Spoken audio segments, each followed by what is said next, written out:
Nachádzame sa pri kultúrnom dome Ľudovita Štúra v Modre, kde sa o chvíľu budú konať prezidentské voľby. Išli sme sa do ulic spýtať ľudí, koho budú voliť. Koho budete voliť v prezidentských voľbách?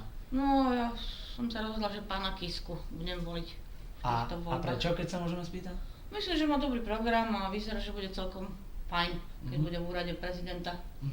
Ja som sa tak rozhodla. Ďakujem. Koho budete voliť v prezidentských voľbách? Viete čo, volil by som Kotlebu najradšej, aby zmizla táto háveť, čo je tu na Slovensku ďaleko preč odtiaľto, lebo je to tu strašne zlé. Áno, je to tak, presne tak. Koho budem voliť za prezidenta? Nepoznám všetkých kandidátov, akí sú, ale určite viem, koho nebudem voliť. To je Robert Fico, koho nebudem voliť. Hrušovský, to je druhý kandidát, koho poznám. Ten mi tak trošku prichádza do úvahy, ale ostatných nepoznám. Keď si zistím ostatných kandidátov, si to zhrniem dokopy a potom uznám, koho budem voliť.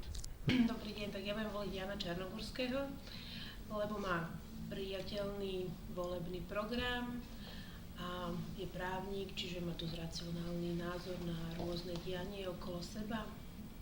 No, a určite nebudem voliť pána Fica, ten je pre mňa úplne nepriateľný.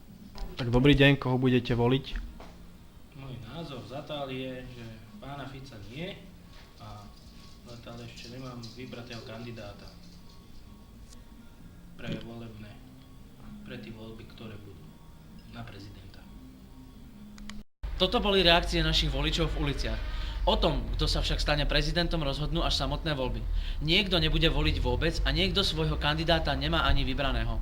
Pre televíziu Modra František Palička.